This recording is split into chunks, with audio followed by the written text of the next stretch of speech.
Hello, അസ്സലാമലൈക്കും.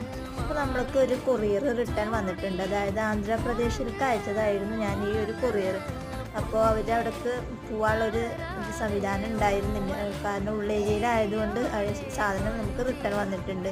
അപ്പോൾ ഇത് നമ്മൾ സ്റ്റിക്കർ ഇറക്കിയിട്ടുണ്ടായിരുന്നു. ആ സമയത്ത് ഇട്ടിട്ടുള്ള കിറ്റാണ് അവർ ഓർഡർ എടുത്തത്. അത് കണ്ട് ഇഷ്ടപ്പെട്ടിട്ടാണ് അവർ ഓർഡർ എടുത്തത്. സാധനം നമുക്ക് റിട്ടേൺ വന്നിട്ടുണ്ട്. അപ്പോൾ ഈ ഒരു കിറ്റ് ആവശ്യമുള്ളവർ എന്ത് ചെയ്യുക, നമ്മളെ കോൺടാക്റ്റ് ചെയ്യുക. അപ്പോൾ ഷിപ്പിംഗ് അടക്കം ഇതിൻ്റെ റേറ്റ് വരുന്നത് 200 രൂപയാണ് വരുന്നത്. അപ്പോൾ ആവശ്യക്കാരുണ്ടെന്നുണ്ടെങ്കിൽ നമുക്ക് മെസ്സേജ് അയക്കാം. ആദ്യം അയക്കുന്ന ആളെയാണ് നമ്മൾ പരിഗണിക്കുകയുള്ളൂ. കാരണം ഈ ഒരു കിറ്റ് മാത്രമാണ് ഉള്ളത്. അപ്പോൾ ആവശ്യക്കാരുണ്ടെന്നുണ്ടെങ്കിൽ പെട്ടെന്ന് തന്നെ വാട്സപ്പ് നമ്പറുമായിട്ട് കോൺടാക്റ്റ് ചെയ്യാം.